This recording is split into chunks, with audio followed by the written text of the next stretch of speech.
Hebrews, Hebrews, Hebrews. This is our non-Messianic conversations. This is our Tuesday Bible briefing, the 13th of January 2026. We'll be dealing with our main topic will be Trump is scared of the arrest as the courts issue or instant orders. So we're going to deal with that and the things that transpiring around it. Okay, you can go to our channel, Non-Messianic Conversations. We here every Tuesday night, 7 to 9 Central Time, for our Bible briefing. Okay, this is a non-Messianic channel. We deal with the Tanak and the Torah.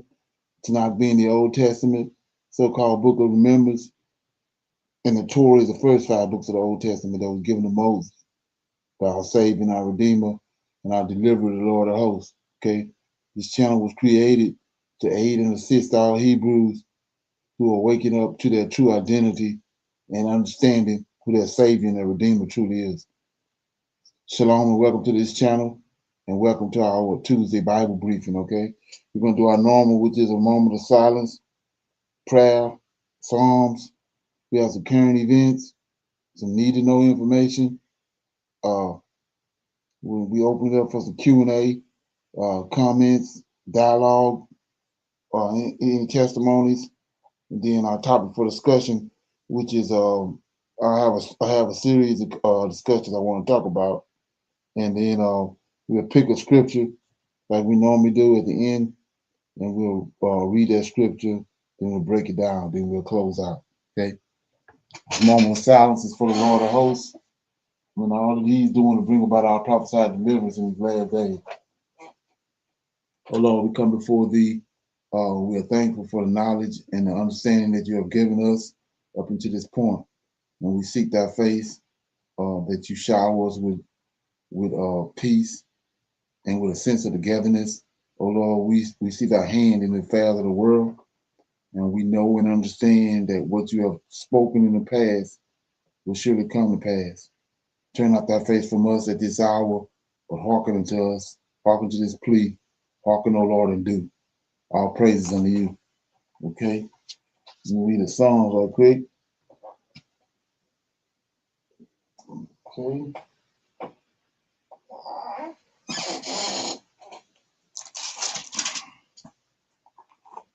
Okay.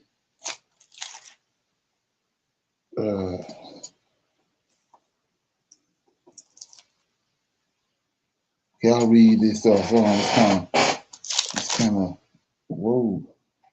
78. I'm gonna read 79. Okay. It's a destruction of the heathen, prayer for destruction of the heathen.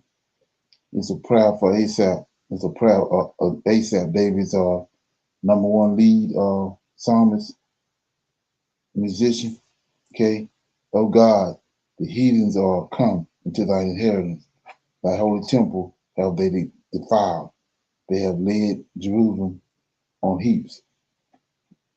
The dead bodies of Thy servants have they given to be meat in the unto the fowls of heaven, the flesh of Thy saints unto the beasts of the earth. Their blood have they shed like water round about Jerusalem, and there was none to bury them. We are become a reproach to our neighbors, a scorn and a derision to them that are round about us. How long, Lord, will Thou be angry forever? Shall Thy jealousy burn like fire? Pour out Thy wrath upon the heathen that have not known Thee, and upon the kingdoms that have not called upon Thy name. For they have devoured Jacob and laid waste his dwelling place. Oh, remember not against us former iniquities, and let the tender mercy speedily prevent us, for we are brought very low. Help us, O God, of our salvation, for the glory of Thy name, and deliver us, and purge away our sins, for Thy name's sake. Wherefore should the heathen say, Where is their God? Let Him be known among the heathen in our sight by the revenging of the blood of Thy servants, which is shed. and let the sighing of the prisoners come before thee, according to the greatness of thy power. Preserve thou those that are appointed to die, and render unto our neighbors sevenfold into their bosom of their reproach wherewith they have reproached thee, O Lord. So we, thy people and sheep of thy pasture, will give thee thanks forever, and we will show forth thy praise to all generations. Okay, yeah. So this you kind of, after so long, I've been doing it so long, and the scriptures are so plain. Then you get into certain conversations with certain people, and then it's just amazing. Uh, it baffles me that how the scriptures are so made so plain, but people still don't get. They don't see the truth. So one of the things I just brought me to that conversation is 13. Like I said, it says, so we, thy people and sheep of thy pasture. So you say, well, what are you talking about? Well, it's a big old discussion going on about Isaiah 53. Let's look at it. Okay. Isaiah 53. Let me get it. Everybody wants to say that that's that idol JC, when it plainly, once it's delivered to you, you can see who it is. It's self-serving is Israelites, and more in particular is the Levites, right? So we're going to see right here. Okay, it says 53, verse 6. It's Isaiah 53, right? All we are like sheep.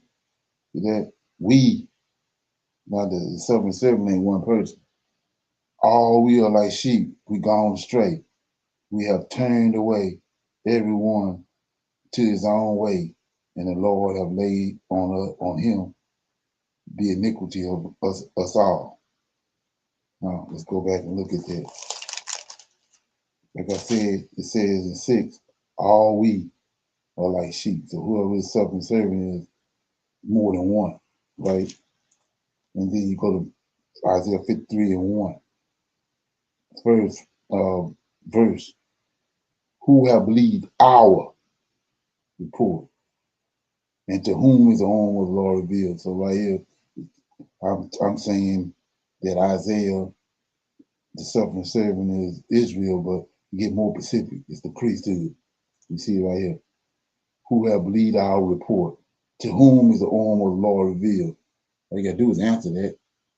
The arm of the Lord is revealed to the priests, the Levites in the priesthood. That's over the temple. The same group, same tribe of people that he took to himself. You can see it right here. So like I just said, I just read in Psalms 79, said we are all like sheep. And then we see it again right here, in Isaiah 53, verse 6. All we are like sheep, we have gone astray. We have turned away one to his own way, and the Lord have laid upon him the iniquity of us all. Okay, so and I broke that hymn down. So, but it's the Most High looking down on heaven, from heaven on top of Israel. He see him as one man. He wrestled with him, and Jacob became, and Jacob had 12 sons after that. And those 12 sons came out of Jacob. So that's why he's saying him, in case you don't know that. You got any comments on that?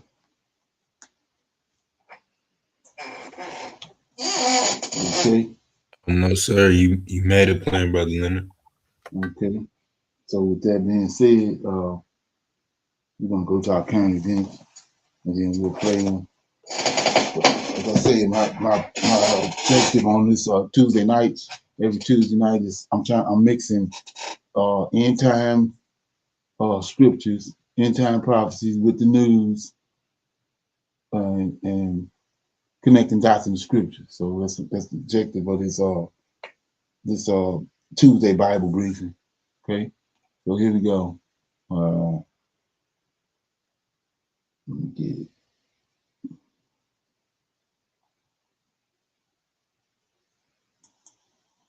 Okay.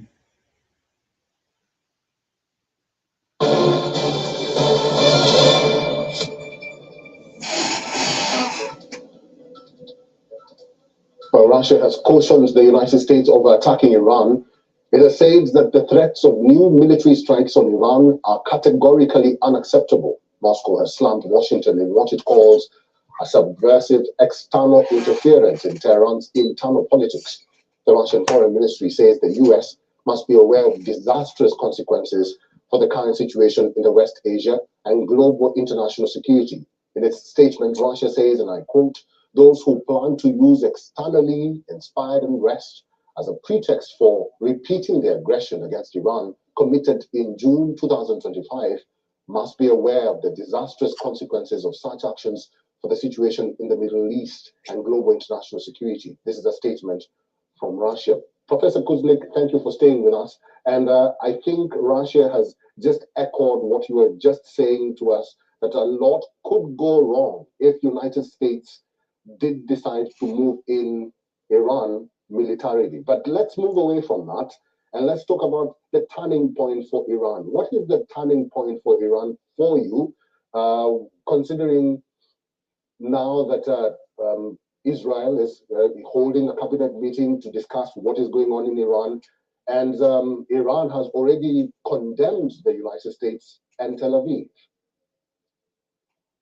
Netanyahu came to Mar-a-Lago to meet with Trump at the end of 2025, and he urged Trump to conduct military strikes against Iran. There's a lot of information that Mossad has been actively involved in egging on the demonstrators, but the demonstrators don't seem to need a lot of outside encouragement. Conditions in Iran are the worst economically than they've been probably since the start of the Islamic Republic in 1979. So the situation is very shaky there. The government is not stable. The demonstrations are continuing, although they might have, according to some intelligence, been somewhat reduced in the last day or two. But there have been a lot of people getting arrested and being killed on both sides in this fighting. So you've got desperate people, you've got a shaky and somewhat desperate government relying on lethal force to suppress the demonstrators. They are also trying to give certain benefits, especially to poorer Iranians. But we have not seen the Bazaris so actively involved before. We haven't seen this number of students, of the technocrats. The middle class is joining with the poorer people in rising up because they don't know where their food's going to come from. They don't know where they're going to be able to, how they're going to be able to pay the rent. There's a water shortage. It's a very, very unstable situation. I'm not sure what Putin thinks he's going to be able to do to help right now, but the more threats on both sides, the more dangerous the world becomes. Okay, so like I said before, it's a weapon. It's a tool, a weapon that they use not in today's warfare is protest, causing protest. When you understand how all that works with the harps and all that, they have the ability to create mass protests. They did it over in the Middle East. I'm thinking around 2016, 2015, somewhere up in there, but they had all these mass protests all over the Middle East, changed the whole dynamics of the Middle East by using those, by doing those mass protests. And we see mass protests pretty much all over the world. We see it here in America. We see it in Great Britain. Mass protests. Okay, that's not just happening on accident, on a whim. These people have the ability to do that. But any comments on that question? And Shalom, brother Leonard. It's processing in Africa too. Yeah, right. Exactly. Yeah. Everywhere I'm gonna tie that in. I've been saying this over and over. I think it's not really registering, or it's not really selling in. But I'm gonna shine light on it tonight because there's more evidence. Okay. But yeah, you're right. Okay. So here go the next one.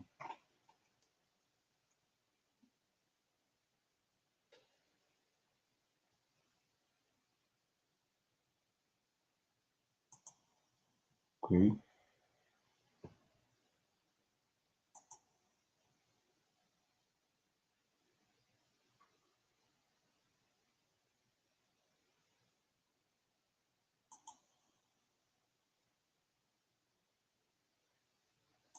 Dropped in recent times. This is a result of the coups that occurred in the continent, especially in the Sahel region. Its military and economic interests in these nations have been cut short. And the reason for all this is thanks to the determination and courage of President Traoré and his allies to end France's dominance in their countries. But how has this affected France? Let's find out. As we said, France is in an economic crisis. According to Ramayade, senior director. In 2019, France watched a national treasure go up in flames. Now, there's a fear that the structures holding up French politics are starting to catch. There is clearly a problem in French public finances, or the worsening of the budget deficit. France's political crisis deepened today. Most French citizens adore their nation's system of social safety nets, but those programs have become increasingly unsustainable. France had almost 9 years, 7 prime ministers. Same thing happening in France, happening here.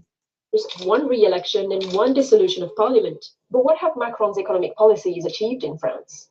When he won the French presidency in 2017, Macron promised a French renaissance with an economic program based on lowering taxes, cutting unemployment, and reducing public spending. Then there was some supply side policies. So the flat tax, basically capping at 30% the taxation on investment income, suppression of the wealth.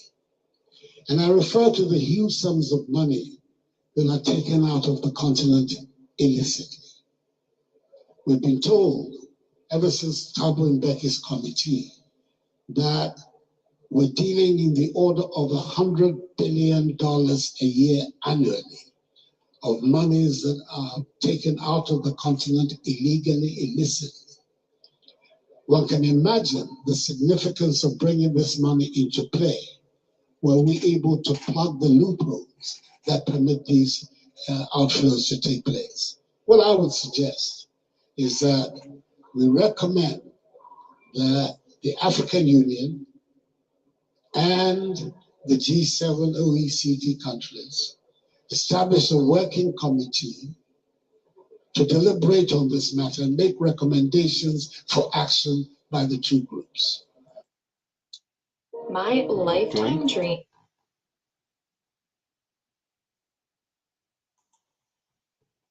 Cheaply, those same materials were now being transformed into higher value products inside Africa. For France, this was not just an economic shift, it was a strategic shock. For generations, French foreign policy had been built around guaranteed access to African resources that access underpinned. Energy security, industrial production, and geopolitical influence. When African governments began asserting ownership over their wealth, that foundation started to crack. In Paris, analysts began to notice a disturbing pattern. Import costs were rising. Supply chains were becoming unstable. Long-standing partnerships were being replaced by new alliances between African states and emerging powers in Asia, the Middle East, and Latin America. Africa was no longer negotiating from a position of weakness. It was negotiating as a resource superpower. One of the most dramatic changes has been Africa's growing insistence on local value creation. Instead of exporting crude oil, countries are expanding refining capacity. Instead of exporting raw cocoa, they are producing chocolate. Instead of exporting unprocessed minerals, they are manufacturing battery components and industrial metals. This shift is keeping more wealth inside Africa while reducing Europe's access to cheap inputs. France's economy is feeling the impact across multiple sectors. Energy prices have become more volatile as uranium contracts grow more expensive. Manufacturing costs are rising as mineral supplies tighten.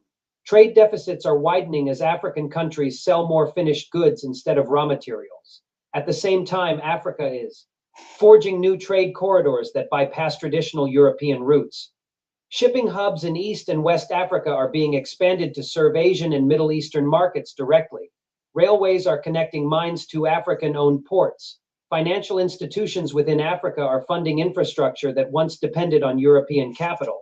France is no longer the gatekeeper it once was. This transformation did not happen overnight. It was built through years of frustration over unequal contracts, environmental damage, and lost revenue. African populations demanded accountability. Governments responded by taking back control of what had always belonged to them. The result is a slow but relentless transfer of power. French companies that once enjoyed privileged access to African resources now find themselves competing on open terms. In many cases, they are losing to firms willing to invest in local processing, technology transfer, and infrastructure. Africa is no longer interested in being just a supplier. It wants to be an industrial player.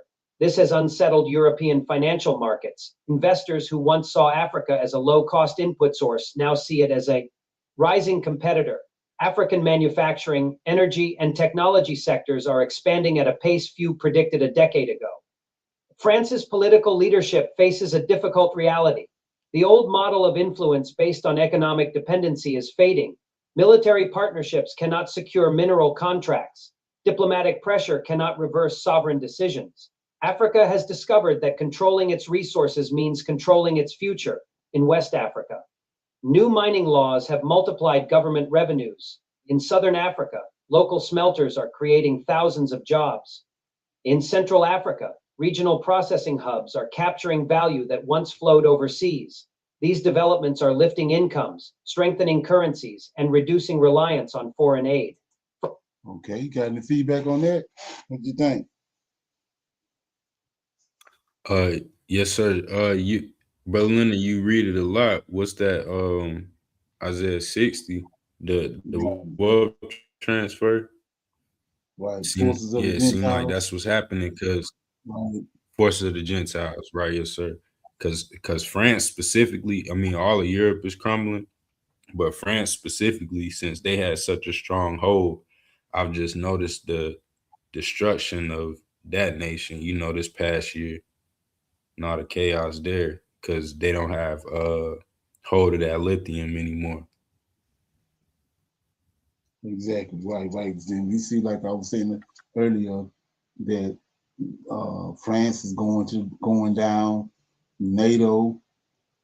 It seems as though for some reason, all of a sudden, all these countries they in the red. Okay. So yeah. So with that being said, like I woke up this morning to some. We're gonna check it out. It's to some news pertaining to Trump about him being arrested at midnight. So because of something that happened in the courtroom yesterday. But first of all, what I'm gonna do is play this video, and then I'll play the video that's tied to what actually happened in the courtroom. Okay, I'll play this one first. This is what I woke up to this morning. We're gonna get to the bottom of it. Okay. The possible indictment of a former president is big news. And that former president has hyped his own arrest, which did not come on the day he chose, yesterday. Now, top outlets like, say, the New York Times are putting this story, still important, but below the fold today. A sign that the undeniably huge development will be huge if or when it comes, but it's not even the New York Times top story as the world waits. I mention that because the paper still has several different stories and angles on this prospect today, including one with this remarkable lead. Reading from the Times, quote, Donald J. Trump claims he's ready for his perp walk. It draws on accounts that Trump is telling people he welcomes the idea of being paraded for any perp walk and is mulling whether he should smile, I should say, in his own style, and whether or how to brand any commotion when that day does come, if it comes. Now, okay, so what just happened at 6 p.m. Eastern time today represents the single most consequential moment in American presidential history. And I need everyone to understand that we are watching the end of the Trump presidency unfold in real time right now as you are listening to this. U.S. District Judge Beryl Howell has issued an instant arrest order directing federal marshals to take President Donald Trump into custody by midnight tonight, just hours from now. The order explicitly authorizes forcible entry at Mar-a-Lago if necessary and coordinates with a Secret Service stand down under Acting President Vance, who has already assumed presidential powers. This is not a future possibility or a threat or a warning. This is happening tonight. The President of the United States will be arrested within hours. But before we go any further, real quick, let's be honest. You can't really trust mainstream media anymore. That's why we built Pump Politics, to bring you real stories, real context, and no corporate spin. If you want to stay ahead of the headlines, join our free newsletter. We'll send the news straight to your inbox every day. Just click the link in the description to join. And if you just want to support what we're doing, join us, be part of the community that actually cares about the truth. All right, let's get back to the video. Legally, in New York, a perp walk is unlikely under standard procedure if the arraignment is cooperative. Now, Trump's been bracing for all this after decades of legal problems, from criminal investigations that date back to the 70s, clashes with the IRS and other regulators, his reliance on the infamous lawyer Roy Cohn, of course, his clashes with the DOJ as president. So there's a lot to choose from, and a lot of times that he has evaded the ultimate punishment. Now, the New York Times article also details some recent scenes at Mar-a-Lago to reinforce reporting that Trump seems actually significantly disconnected from the severity of his potential woes. The Times reports on a recent evening where Trump acted as DJ at a party with his personally curated Spotify playlists. Known favorites include the Rolling Stones and Phantom of the Opera. Now, hey husbands, okay. Valentine's Day is coming, and if you found the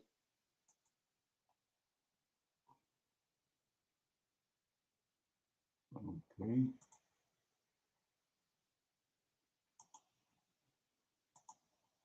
The fact is, Donald Trump wouldn't really be the first DJ to try to rock a crowd while eyeing trouble with the law. But come on, are you kidding me with this? A federal judge has ordered the immediate arrest of the sitting president of the United States. The order was time-stamped at 6:02 p.m. Eastern and states execute without delay and detain pending war crimes indictment. Execute without delay. Those are the words in the order. There is no waiting period. There is no opportunity for appeal before execution. 150 federal marshals are deployed to Palm Beach right now. Helicopter footage shows the area around Mar-a-Lago is locked down. The gates are projected to be breached by 11 p.m. if Trump does not surrender voluntarily. We are watching the arrest of a president happen live. The order was triggered by Trump's deposition meltdown earlier today when he screamed that he would burn D.C. down if they tried to arrest him. That threat, combined with the autopsy evidence showing 132 civilian deaths under rules of engagement Trump personally signed, convinced Judge Howell that Trump represents an immediate threat to national security that cannot wait until morning to address. She moved the arrest timeline from 9 a.m. tomorrow to midnight tonight, 6 hours from the meltdown to custody. That is how dangerous she considers him. Trump's response has been predictably unhinged and is making everything worse for him. At 6:15 p.m., just 13 minutes after the order was issued, he posted on Truth Social in all caps that the arrest order is fake and that marshals are traitors and calling on his supporters to rise up. He is inciting violence against federal law enforcement in real time while the arrest operation is underway. Every post he makes becomes additional evidence of obstruction and incitement that will be added to the charges against him. The coordination with Acting President Vance on the Secret Service stand down is constitutionally significant because it means the transfer of power has already effectively occurred. Vance is exercising presidential authority to direct the Secret Service to not interfere with the arrest. Trump's own protective detail will not prevent the marshals from taking him into custody. The Secret Service works for the presidency, not for the individual, and Vance is now functioning as president for purposes of this operation. Live helicopter footage is showing the Palm Beach lockdown as it unfolds, and the images are unlike anything we've ever seen in American history. Roads are blocked, checkpoints are established, federal vehicles are positioned around Mar-a-Lago. The arrest of a president is being broadcast live to the world. The hashtag Trump arrest has exploded to billions of views globally. Foreign leaders are issuing statements. Markets are halting trading. The world is watching America arrest its president. And Trump's frantic all caps warning of Civil War II on Truth Social tells you exactly how scared he is and how desperately he is trying to prevent what is about to happen and arrest him by force if necessary. The outcome is the same either way. The only question is how much additional criminal liability Trump accumulates by resisting.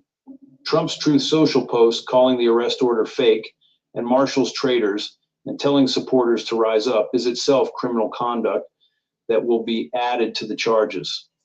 Inciting violence against federal law enforcement executing a lawful court order is obstruction of justice and potentially seditious conspiracy, depending on how supporters respond. Every word Trump posts between now and his arrest becomes evidence. His lawyers, if he still has any, must be screaming at him to stop posting, but he cannot stop himself. The call for Civil War II is the most dangerous statement because it explicitly invites armed resistance to federal authority. If any of Trump's supporters respond with violence, Trump bears criminal responsibility for inciting that violence. January 6th showed that Trump's words can inspire deadly attacks on the government. Judge Howell cited this history in her finding that Trump represents an immediate threat. His Civil War post proves she was right to accelerate the arrest. The connection. Okay. You heard anything about this, AJ? Shalom, Brother Leonard. Just a little bit earlier today. And I mean, you said the powers that be is done with him. Right. Like Yeah, I this said, they is said crazy. midnight, so so it goes down. It should be chaos all over everywhere by tomorrow morning. By the time we wake up, Right. right. So me, ever since I heard this, I mean, it's like these MAGA people or whatever, they either not tuned into it or they trying to keep it suppressed. They in denial. Well, we're gonna see that in the morning or at midnight. We'll see what happens. Right. Yeah, I guess so. That is. Oh yeah. So I was talking about the what happened. What brought this about was he was in court yesterday. This is what I want to play right here.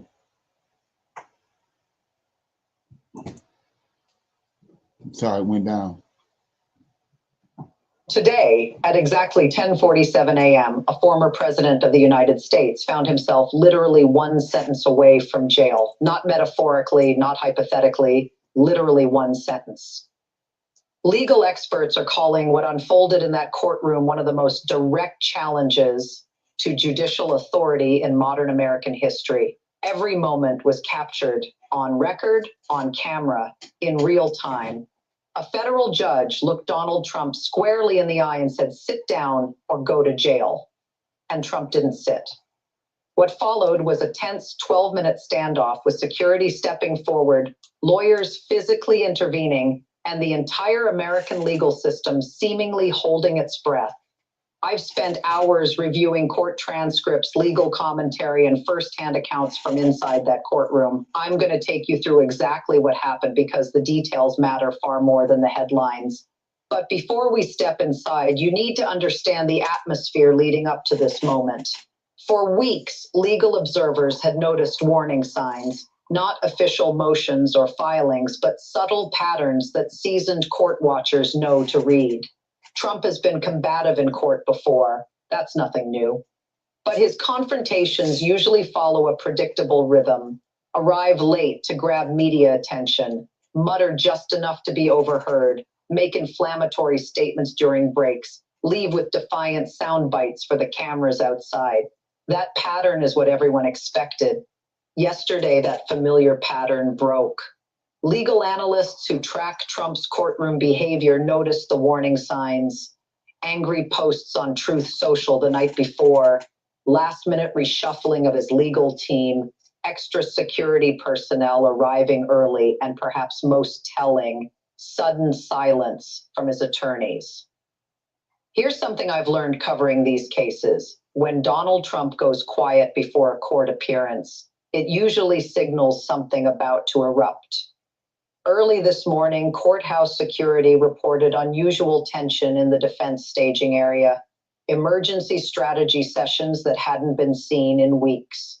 These last-minute huddles are the kind Trump's lawyers only call when they're bracing for something volatile, a damaging witness, a surprise ruling, or a client who's about to go off script. Nobody could say which scenario was unfolding. Some suspected all three might be colliding at once. What court observers could confirm was this: Trump's demeanor had shifted, and when a criminal defendant changes posture unexpectedly, even subtly, experienced judges take note. Judge Inoren was watching closely. Now let's step inside the courtroom. Trump sits at the defense table, signature Navy suit, crisp, calm on the surface. The prosecution questions a key financial witness, routine testimony, standard procedure. Then it happened. Trump didn't whisper an objection. He didn't pass a note. He spoke aloud, sharp and direct, aimed straight at the witness stand. That's a complete lie, a total fabrication. Everyone in the room knew it. The courtroom froze. Picture this. Every attorney paused mid-note, every spectator held their breath, and every camera operator in the overflow room leaned forward. Judge Engoron slowly removed his reading glasses. The warning he issued in that moment wasn't routine. It wasn't procedural. It wasn't diplomatic. Legal analysts who later reviewed the transcript called his response swift, unmistakable, and fully backed by the authority of federal contempt powers. Mr. Trump, Judge Engoron said, his voice slicing through the silence, you will not speak unless addressed. You will not interrupt these proceedings. Is that understood? And here's where the story takes an unexpected turn. Trump didn't back down. Seconds after the judge's warning, he leaned back in his chair and said, loud enough for the court reporter to record, this whole thing is a joke, a complete joke. Let me be clear. A defendant in a federal trial just openly mocked a sitting judge on the record immediately after a direct warning. These weren't the words of someone asking for leniency. These were the words of a man testing whether anyone in that room had the power to stop him. Judge Engoron had the authority, and he used it. Court transcripts confirm that he issued not one, not two, but 3 escalating warnings in just 4 minutes. The first came after Trump's initial interruption of testimony. The second followed when Trump audibly scoffed and muttered, "Kangaroo court," while the prosecutor spoke. The third came after Trump physically stood from his chair. "Mr. Trump, sit down immediately," the judge commanded. "Sit down now, or I will have you removed from this courtroom and held in a detention cell for the remainder of today's proceedings." That single word, detention, landed like a thunderclap. Pause and think about this. A federal judge presiding over an active trial just told a former president he would be placed in a jail cell if he didn't comply. This wasn't a warning anymore. It was a direct, legally binding threat with immediate consequences. Here we go. Trump's lead attorney, Alina Habba, rose and requested an emergency sidebar. The judge granted it. For 12 excruciating minutes, lawyers huddled at the bench, whispering urgent instructions. Meanwhile, Trump remained standing at the defense table, arms crossed, jaw clenched, refusing to sit. When the sidebar ended, Habba returned to the table and leaned close to Trump's ear. Witnesses said she spoke rapidly, urgently. Trump shook his head. She tried again, more emphatically. He looked away. Finally, this is critical, she placed a firm hand on his shoulder, and that touch, that direct intervention, was what made him slowly, reluctantly lower himself back into his chair. Understand this. Trump's own legal team had to physically intervene to prevent him from being hauled off to a holding cell in the middle of his own fraud trial. Now let's break down why Judge Engoron's response was so significant. This wasn't just about maintaining courtroom decorum. It was about something far bigger. Trump's behavior wasn't merely disrespectful. It was actively destabilizing the judicial process. And Judge Engoron, fully aware of that, responded with maximum authority, not emotionally, not vindictively, but judicially. He didn't issue empty threats. He didn't defer the confrontation. He cited specific contempt statutes. He referenced concrete incarceration precedents. That precision matters more than most people realize. Former federal prosecutors speaking to media outlets under the condition of anonymity described Trump's conduct as calculated provocation. They believe it was intended to create grounds for a mistrial or an appellate reversal. But today, Judge Engoron demonstrated that he remains both patient and prepared. His responses were not only legally airtight, they were delivered with such precision that there was zero room for misinterpretation and, critically, no room for appeal. That level of exactitude sends a clear message. This judge anticipated this exact scenario. Judge Engoron is not presiding passively. He is actively managing a defendant who operates as if the rules don't apply to him. Here's what most casual observers will miss when scanning the headlines. Commanding the attention of a federal judge is no small feat. But today, Trump did it and immediately regretted it. For decades, he has operated under the assumption that he can intimidate, outlast, or overwhelm any opposition, that courtrooms like boardrooms eventually yield to pressure. But federal judges don't bend. They hold lifetime appointments. They're insulated from political pressure, and they possess something Trump has rarely, if ever, confronted in his life: enforceable authority. Judge Engoron's warning is now permanently enshrined in the official court record. It wasn't intended to humiliate Trump. It was meant to send an unmistakable signal. This courtroom will not tolerate obstruction, intimidation, or theatrical disruption. The judge made it clear Trump's conduct was inconsistent with the basic decorum required of anyone appearing in a court of law. Put plainly, in everyday English, you are not special. You will follow the same rules as everyone else or face the same consequences as everyone else. You rarely hear that tone from a sitting federal judge unless something truly serious is at stake. Here's what most coverage is missing. This wasn't an isolated outburst. This wasn't simply a defendant losing his composure. To see the full picture, consider what unfolded in a single 6-hour window. During the morning session, Trump interrupted sworn testimony and refused direct orders from the judge. At lunch, he posted multiple attacks on the judge via Truth Social. His legal team filed motions formally questioning the judge's impartiality. And outside the courthouse, he told reporters that the entire trial was a disgrace to everything America stands for. All of this, same day, same 6 hours. When Trump moves multiple pieces at once across different fronts, it signals that something far larger is being orchestrated. Legal analysts are now considering several troubling possibilities. One, he may be deliberately laying the groundwork to boycott future court proceedings entirely. Two, he could be trying to provoke a mistrial through sustained disruption. Three, and this is the scenario causing the most concern, he might be attempting to manufacture a constitutional crisis by openly defying a direct court order. Here's some context that helps explain his behavior. Trump is under unprecedented legal pressure. His attorneys want him to remain silent and avoid further contempt charges. His political advisors want him to project strength and defiance for the cameras. His campaign donors want him to appear persecuted and sympathetic. His electoral base wants him to fight back visibly and loudly, and he is trying to navigate all of these competing pressures while facing multiple criminal indictments across several jurisdictions.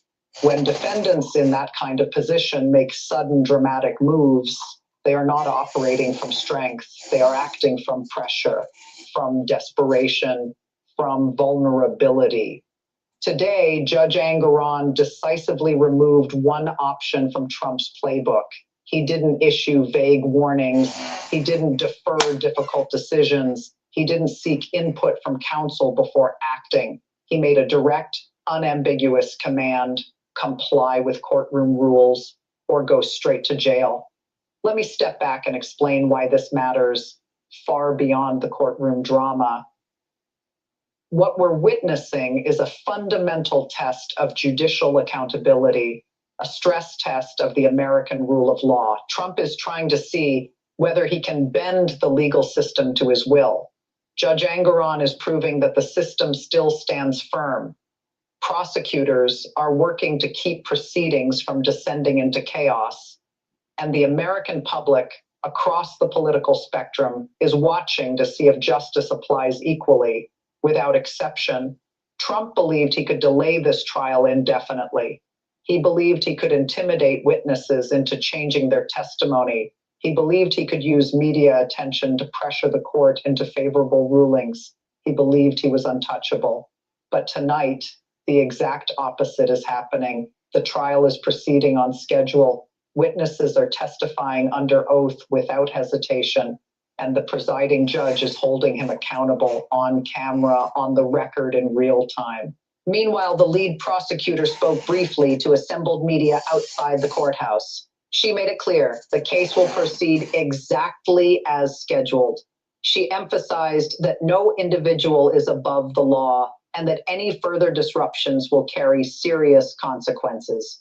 These weren't rhetorical flourishes for headlines. They were formal statements from a prosecution team fully aware of just how high the stakes have become.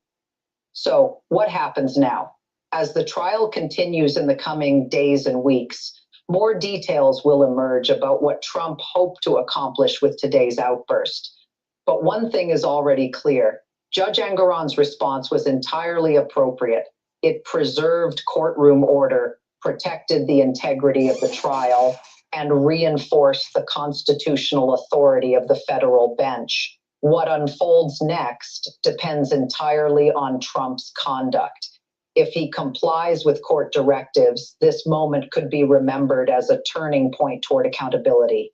If he defies the court again, Judge Engoron has already demonstrated he is fully prepared to act. Real consequences are on the table, and he has made clear that those consequences include incarceration. Reports tonight indicate Trump's legal team is visibly scrambling. Mar-a-Lago is unusually quiet, too quiet. And when Trump goes quiet after a confrontation like this, it usually means one thing. He's recalculating, weighing his next move. Today, Trump learned something he has spent his entire life resisting. Federal judges possess real power, courts have binding authority, and no one, not even a former president, stands above the law. That's where we at, right there. So the judge ordered that he be arrested because he proceeded forward with everything he was doing, and now it's at the point where supposedly it's supposed to be got Mar-a-Lago surrounded, and the judge has ordered that he be arrested at midnight. At first, the order went out for tomorrow morning, but based on his hope and his position and the threat that he have on the United States government and the global situation, they're gonna come in, they're gonna arrest him at midnight. So we're gonna see what happens. Okay. Any comments on that? And Shalom, Brother Leonard, is part of this, did Trump go off script from what he was instructed? Is he getting too big? Yeah. Oh yeah. He's trying to him and the powers that be that got him where he at, trying to break the system. See, and evidently this guy right here ain't going for it. And so it's got to the point where he's been ordered to be arrested. And it was for, like I said, tomorrow morning, but they instantly, when they thought about it and thought about who it is and what happened in January 6th and all that, they don't want to give him that much time to concoct something. So they came over midnight tonight. They're gonna arrest him. And as far as from what I've gathered, is going to be they got like 100 and some, 150 some marshals. They got CIA and all that. They got this house that's in Florida in Mar-a-Lago. It's surrounded, and they're waiting. So at midnight, he's supposed to be arrested, okay, and detained. So we're gonna see. And then J.D. Vance is already supposed to be in charge of the United States as the acting president. So we're gonna see how that unfolds in the morning. Okay. You got anything else on that? And Shalom, Brother Leonard, JD Vance, that is this somebody we've been looking at who they've been grooming for this position, right? Yeah. JD Vance is that missing link that, he's the missing link to Project 2025. Not Trump. Not Trump. JD Vance. He's the peg, the missing peg for Project 2025. Remember I said that. Okay. So yeah. Right. You got anything else on that? Oh, and I'm sorry, Brother Leonard, when they just kept saying former president, they said Trump was former president a few times. Right. That's because of the severity of the charges. Right. He can't come back from this. He can't come back from it. You know what I'm saying? And so when you understand what he done, when the judge issued that he was going to be arrested or jailed, he came back with the fact that he was going to burn down Washington D.C., which take you back to January 6th. That's what the urgency is right here. It's been revealed that he's a psychopath, so they can't afford to wait until tomorrow morning to arrest him. So they're gonna arrest him at midnight because we already see what he's done over in Venezuela. He went around the Congress. He went around the judicial system as far as getting authorization to attack or do what he done. And then he fired off missiles in Nigeria, so they can't afford to wait till in the morning. So we're gonna see how they play out. Then we'll go from there. Like you said, you got a bunch of people. Especially, I'm thinking it's mega. They are assuming that this is supposed to be a forest, but we're gonna see in the morning whether it's a forest or not. Okay. Got anything else? Oh no, sir. Okay, so with that being said, like I said, I've been saying over and over again, the objective for these people, when you understand who they are, is a whore, and it's prophesied. When you read the scriptures the right way, it's been prophesied that it's a whore that's in Israel, posing as an Israelite, posing as a real woman. Ever since Israel was ran out of the land of Israel, when Daniel prophesied about it back in the book of Daniel, back in 143 BC. Okay, Israel was ran out it's in the book of Maccabees. Israel was ran out of the land of Israel and they fled into Africa. Those scriptures have been hoodwinked and they've been superimposed into the New Testament and given another meaning. And the scriptures been displaced. So what actually happened was in Daniel 9:25 and 26, the prince that shall come shall destroy the city and cause abomination and desolation. That was Antioch Epiphanes. And he performed those things. He brought it to pass. And in 143 BC, he came up against Israel. And he ran the Israelites out. He destroyed the temple, like Daniel said. and he ran Israelites out. They fled into Israel. And what these people got Negroes thinking today, the ones that's waking up, and the ones, the Hebrew Christians and all, that it ain't happened yet. It's supposed to happen. But what you have to understand, if you just sit down and take a break, get you a latte, you'll see ain't no temple. So the prophecy that was prophesied in Daniel, it had to be a temple there. So that temple was brought to ruins when Antiochus came. Zerubbabel temple. The second temple, Zerubbabel was Antiochus came, destroyed that temple, ran the Israelites out. They went into the west coast of Africa. And then you come to find out all those kingdoms like Mali, Burkina Faso, all these countries, these Hebrew Israelites. And now we're at the end, and he's regathering the Israelites, and he's doing what he's doing. He's working his jelly. Now is the time where all these things starting to unfold. But we've been set on a timeline that's been construed. Now it wasn't. Esau stole the land when Israel was driven out in 143 BC. Esau stole the land. That's in the book of Obadiah. So from 143 BC to 70 AD, there was Edomites that was in the land. That's the reason why there was so much chaos. These Sadducees and Pharisees and all this, these Edomites. Okay, and so in 70 AD, Esau was ran out of the land of Israel. It's in the book of Malachi.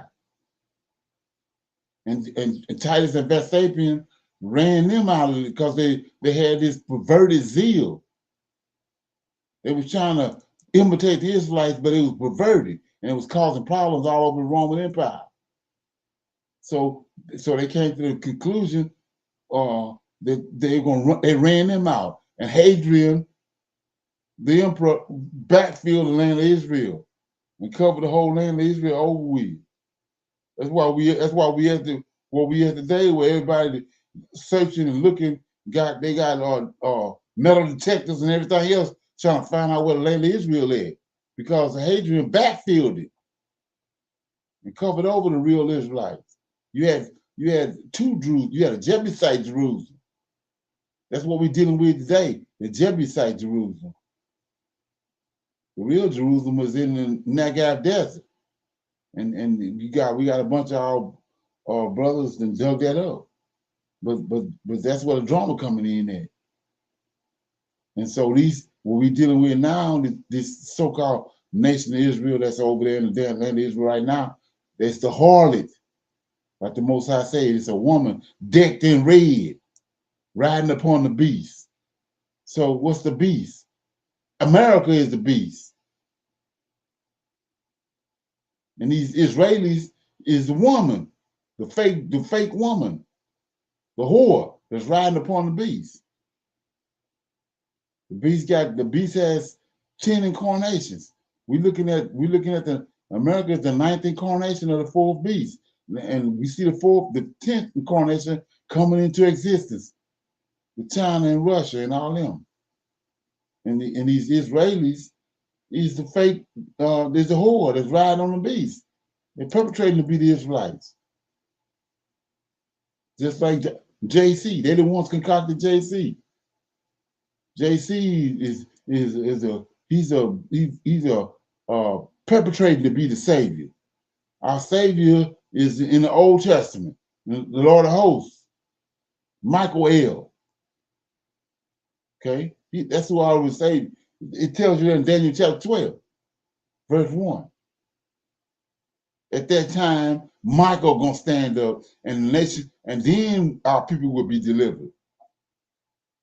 So delivered is synonym for saved. Same word. But then hook with the scriptures, and you try to convey that to the so-called masses of the Hebrew Israelites as they're waking up, but it's like jelly falling on deaf ears. But when you understand who our Creator, our Savior, and our Redeemer, and all it is, it's gonna come to the light. It's just a matter of time. But like I said, it's not it's a harlot in the land of Israel. And the thing about it is, he wants to build a temple to the Lord of hosts.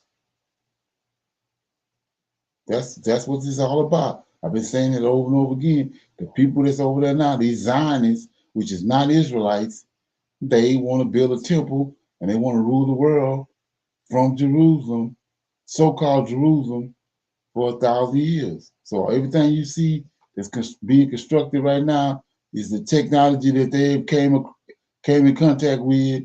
Like I said, the harps, the mind penetrating, causing rage, which is causing let me say what's the word? Riots. They cause riots. They cause riots in the Middle East. Now they causing riots now, and all these riots is all over the place because when the dust settle, as far as they plan concerned, when the dust settle, Israel, fake ass Israel, gonna be the ruling power in the world, and that's why you see every country now catching hell. He's a financier. All these bankers, all Edomites, and they all working together to bring the whole world down to his knees through finance, Ponzi schemes with the gold, the silver, and the metro and the cryptocurrency and all that. They orchestrating the whole thing. It's all about the temple, and that's what they're doing. And so, based on that understanding, like I said, you can do what you want with it.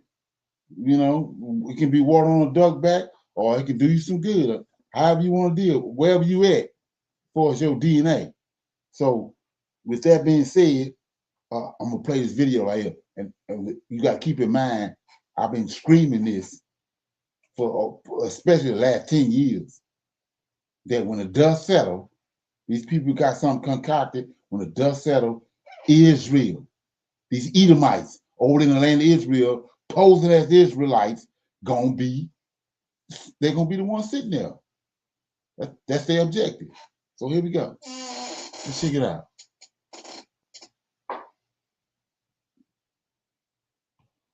Okay, give me a minute. I'm gonna get this right. Yeah, here you go. I'm tripping. So let this ferment. Like I said, you do really what you want. But I can't make it up. Here we go. Let me get it.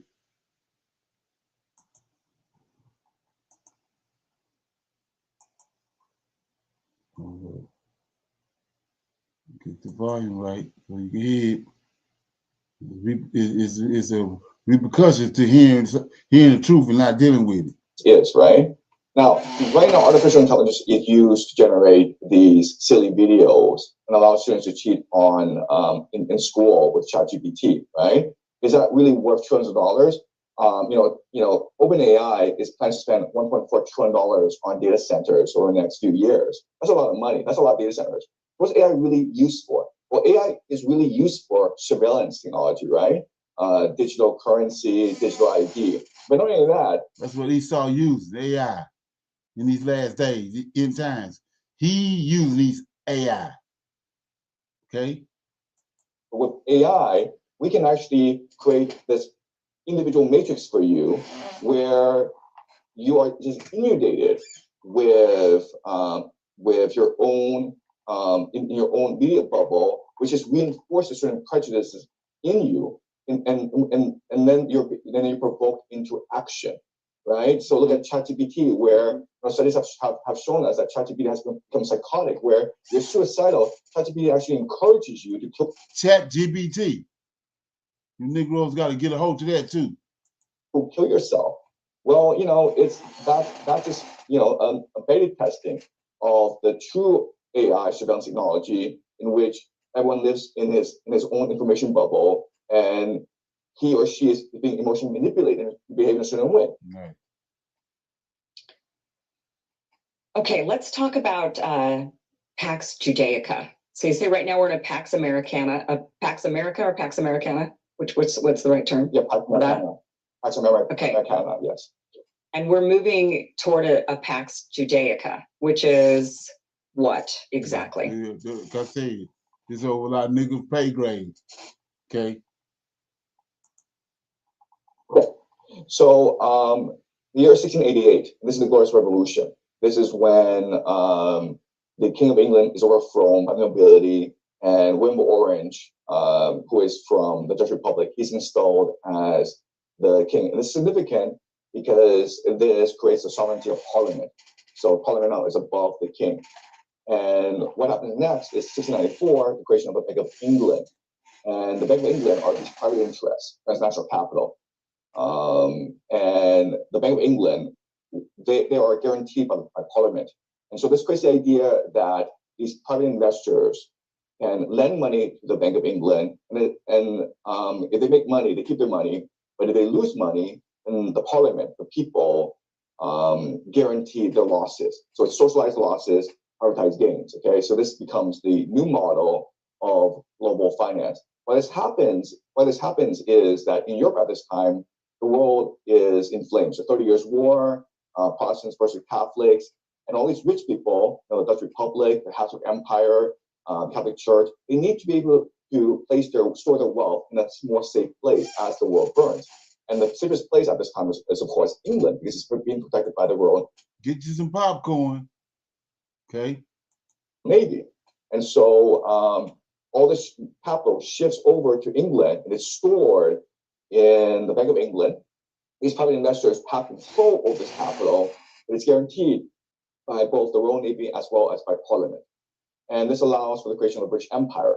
And it's a fantastic model because, you fast forward 100 years and you have the rise of Napoleon. And Napoleon is this great conqueror, conquers all of Europe. But Britain, with the Bank of England, they're able to finance 7 wars against Napoleon until Napoleon is finally defeated. And then England becomes the most dominant nation in the world. Okay, so this creates Pax Britannica. And then, after World War I, World War II, this creates Pax Americana. Why? Because if capital is able to move to England, it's also able to move to America, right? And then you have the creation of a Federal Reserve.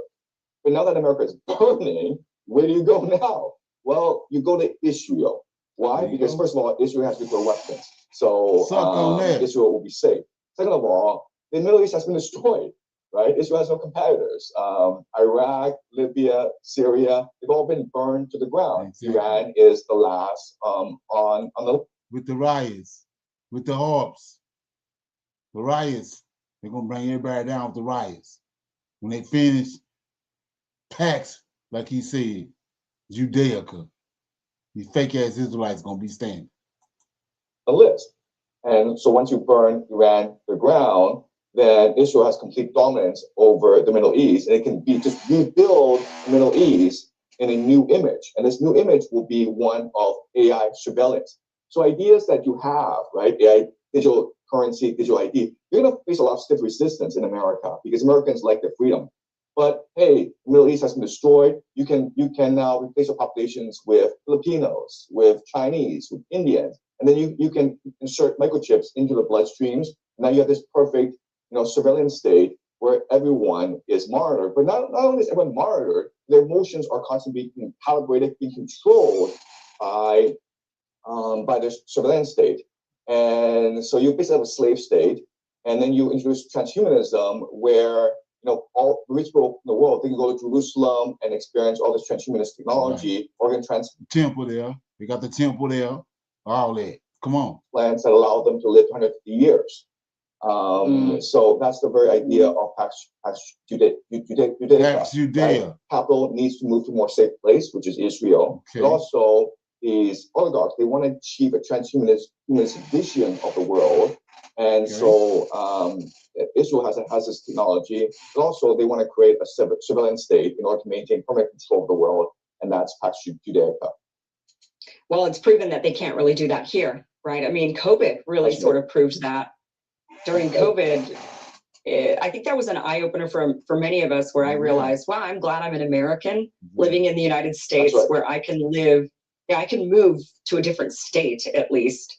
You know, maybe my state's too harsh, but I can move to a different state. I could travel to a different part of the country and live how I want to live. And so many Americans completely rejected all of the mandates, rejected the surveillance, rejected all of that, more so than many parts of the world. I mean, we were shocked. Yeah, right. Yeah, that's why they lead people around America, because America is the greatest resistance to this Pax Judaica, this transhumanist AI surveillance agenda.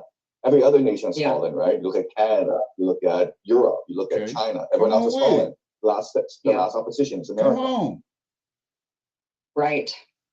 And maybe Africa. We don't really know what's going on there. I mean, they didn't with COVID. It's like non-existent in Africa entirely, but I'm sure they've got mechanisms to get them under control here pretty soon. But yeah, you're right. The United States is the last bastion of actual freedom. Exactly. Because there's just so many of us that are so resistant. That's why they're bringing it down. So so in that regard, they cannot actually stay here. The money, you know, if you're saying the money moved from Pax Britannica to Pax Americana, and it's going to move again, it's because they can't control the United States. They can't surveil it fast enough. Like, there's just too many issues with that. So they've got to go where they can do all of that.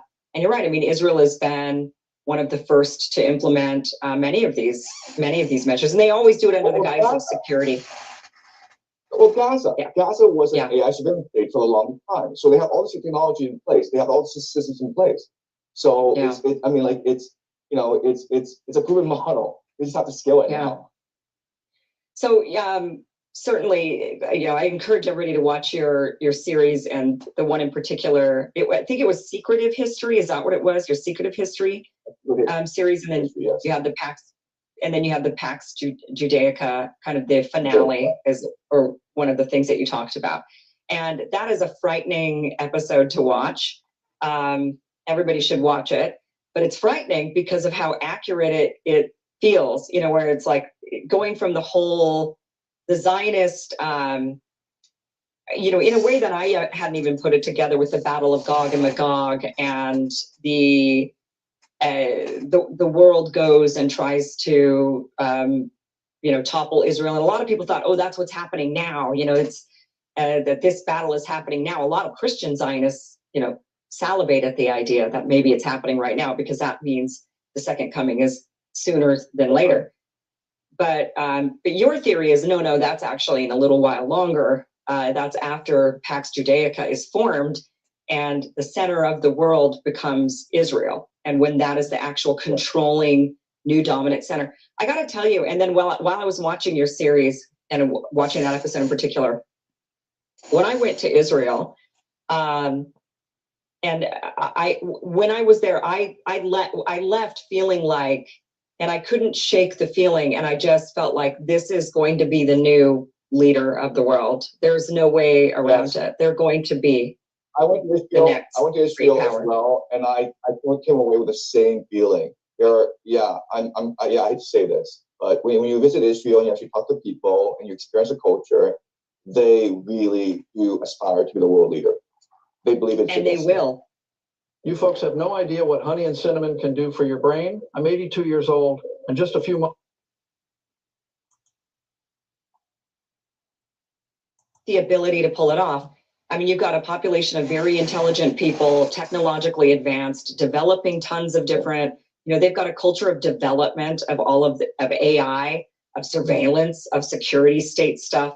So they figured out how to infiltrate our governments and control our governments. You know, they've got an entire, and there's a lot of big questions like, why didn't, you know, there were other players in the world like China and Russia that could have helped stop the genocide that was going on in Gaza. They could have just, you know, I had a guest on, Larry Johnson last week, saying that they could have just done a blockade and just said, we're going to economically we're going to economically sanction you until you stop doing what you're doing. But they didn't. And then that raises the question of why? Why didn't they step in? What kind of power does Israel have over them? Or what kind of relationship do they have that they're, and also one thing that I've always said is, Israel, this whole ally, our greatest ally, that's a one-way relationship. They will not stand with us. This is another thing I said to Larry Johnson. So I said to him, look, if war breaks out between us and everybody, which it looks like that's where it's headed, then Israel is going to play neutral. They're going to suddenly become Switzerland. I mean, they're going to be like, oh, you're at war between China and Russia? Like, oh, we're friends with everybody. We don't want to make, you know what, we're just going to sit this one out.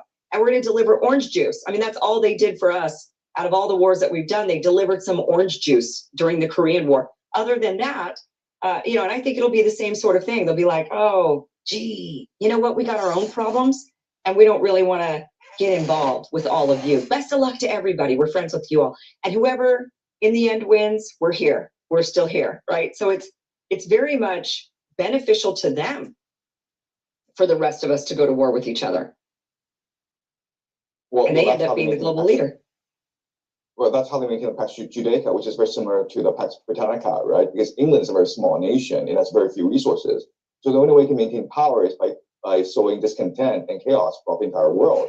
You can entirely blame World War I on the British. I mean, I know it's the Germans who got blamed, but it's really the British who caused World War I, and the census deaths of millions of people.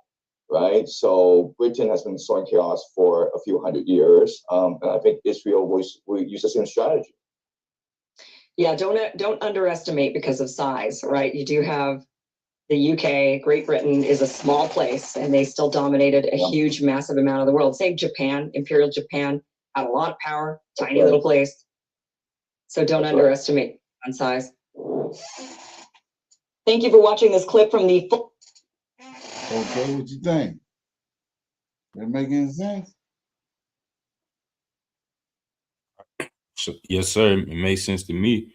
They told us who will benefit, who's benefiting from all these countries going at each other. There's some, and like I said, right? Like you said at the end, it don't matter the size of the country, because Britain ruled the whole world, and Britain is a little island. Right. So then we think it's, like I said, I've been saying this for damn for 10 to 15 years. This is what we're looking at. They East Israel, these Edomites over there, they're gonna bring the whole world down. When it's over with, they're gonna be the ones that's their objective. And then we don't see that temple in the scripture. So look, in between this, what they trying to do right here, the Lord of hosts gonna show up. It's gonna be a great shaking. Ezekiel 37. That's where we at. All the other Christianity, Hebrew Christian shit is gonna go to the dogs. It's that simple. That's where we at. Like I said, we in 2026. A lot of stuff Negroes got away with, manipulating the scriptures and all that. It's over with.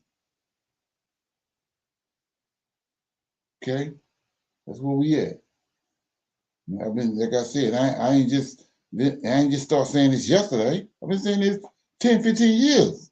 And here we go.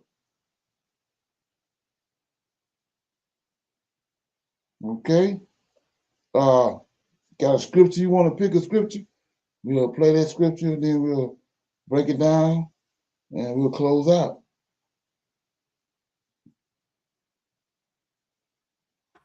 Yes, sir. I'm gonna go to Malachi. Okay. 3 and 17, I believe. Yes, sir. Okay, yes, sir. And so it says, and Brother Linda, can I read 15? Yeah, it's Malachi 3, 15 and 18. Okay. And it says, and now we call the proud happy, yea, they that work wickedness are set up. Yea, they that tempt God are even delivered. Then they that feared the Lord spake often one to another, and the Lord hearkened and heard it. And a book of remembrance was written before him for them that feared the Lord, and in that thought upon his name. And they shall be mine, saith the Lord of hosts, in that day when I make up my jewels, and I will spare them, as a man spareth his own son that serveth him. Then shall you return and discern between the righteous and the wicked, between him that serveth God and him that serveth him not. And shalom, now is Malachi chapter 3, verses 15 through 18. Right. That's exactly where we at. That's exactly where we at. Is you got people that's, they proclaiming to be awakened and deal with the Creator, but they break downs and their approach to the Holy Scriptures ain't adding up, and that's where we at. The Most High he got people out here that's bringing his scriptures, bringing the truth. And then you got people that's saying that they're awakened, but then they're not lining themselves up with scriptures. Okay. Yes, sir. That's being shown clear, right? Exactly. Who's who in this hour?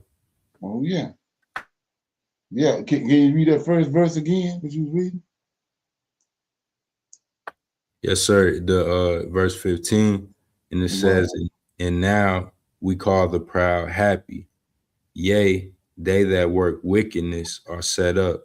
Yea, they that tempt God are even delivered. Keep going. Then they that feared the Lord spake often one to another, and the Lord hearkened and heard it. And a book of remembrance was written before him for them that feared the Lord and that thought upon his name. And okay, do that ring a bell? Do that ring a bell? What you just read? Then they that feared the Lord spake often to another. Yeah, I say it every day before the class starts about the Torah. I mean about the Tanak. Oh, the book of remembrance. Right, that's what he talking about right there. Before when they was getting ready, they knew Daniel just told them that the Most High indignation has come to a full. He ain't gonna be no remnant. He ain't gonna be no remnant no more. He finna bring y'all out of here for good, for a long time. So they all got together and they came up with a book of remembrance. Like I told the Negro last night when he said that in Daniel chapter 12. Can you read that? Right, yes, sir. Yeah, I think just start at 1. Daniel chapter 12. And so, and at that time shall Michael stand up, the great prince, which standeth for the children of thy people. And there shall be a time of trouble, such as never was since there was a nation, even till that same time. And at that time thy people shall be delivered, every one that shall be found written in the book. That's the book of remembrance right there. Ain't no New Testament. In the time of Daniel, wasn't no New Testament. That's the book of remembrance. They all came together and knew that he said that his English was gonna come to a full, he's gonna kick them out, run them out of there. So they all got together and they prayed about it and petitioned him, and a book of remembrance came up. That book of remembrance, no New Testament ain't attached to it. See that? Right. Okay. Yeah. And so Brother Leonard, so this real book of remembrance from our forefathers, that's what they trying to say, is this Bible we got, right? Yeah, right. But when you read it, you like I was saying, that we in Malachi. Mm-hmm. See, and then so they came together when they knew what was getting ready to happen. So they petitioned the Lord, and a book of remembrance came up. What book? All our records, Enoch and all them. Not the New Testament. Right. So you say, what are you talking about? That's why I was telling you. That's why it's so important about the 490 years that we read about in Daniel 9. You go backwards. That's why they did that. That's why they said 500 years later Jesus came, because they want to include the New Testament. But when you go backwards, you're dealing with the Book of Remembrance. Come on. Right. Oh yeah. Ain't no when the book right there when it said Daniel, we see who the Messiah, we see who the Redeemer is Michael, and then we see who the Book of Remembrance is. Ain't no New Testament. And if it ain't no New Testament, ain't no Jesus. So there go your Redeemer right there, and the Book of Remembrance right there. That they done pillaged. Ain't that something? Right. Yes, sir. Oh yeah. Mm. Well, you know what I said, you can't. That's on the average Negro. That's on his pay grade, because he's so. First of all, he's so bent out. He's so bent on shape, trying to make the New Testament and this idol JC word. He can't see none of that. That's all he can't. That's above his pay grade. But like I said, right there with the 490 years, all that's tied to that. When you understand what it is. Okay. Got any other comments or anything before we shut it down? Shalom, brother Leonard. I'll just say, sir, our praise to the Lord of hosts, Michael. Oh yeah, exactly. Right. And then all we have to do is tarry and wait on let it unfold. Like I said before, look what we just listened to. Come on, man. Like, that's been screaming that for, like I said, 15 years or so. And there it is right here. It take a damn half Indian woman and a damn Chinese. Niggas don't want to hear what the Most High the Levites and the priests that the Most High dealing with. Yeah, it takes a half Indian woman and a damn Jew or a Chinese guy. To tell you the truth, you don't want to hear what his people say, but that's our track record. They want to hear everybody else what they got to say, except the Most High servant that he dealing with, that he equipped to deal with his word. They don't want to hear that. Okay? Everything but the truth, right? Exactly. Ain't that something? Yeah. Okay. So with that being said, I want to say shalom. Shalom. So we every Tuesday, this our Tuesday night Bible brief. Like I said, we're dealing with the current events, prophecy, putting the scriptures together, dealing with the Tanak, and connecting dots. Okay, it don't get no better than that. So with that being said, I want to say shalom, shalom, and another shalom. See everybody. We have our reading through the Tanakh tomorrow night on our Prophets of Awakening. We're gonna from 7 to 9 Central Time. So, and for those that don't know, if you want to follow this information, it's doing something to you, we got 3 channels. We got our main channel, which is Prophets of Awakening, and we have a sister channel for our Israelite women. It's Israel Wake Up, and then we have our non-Messianic conversations, where we have all our, we got our Bible briefing and these hard conversations that need to be said. We're gonna see they transpire here on non-Messianic conversations. But those are the 3 channels in case this information is doing something to your inner body. Shalom, shalom, and another shalom. Okay? Shalom.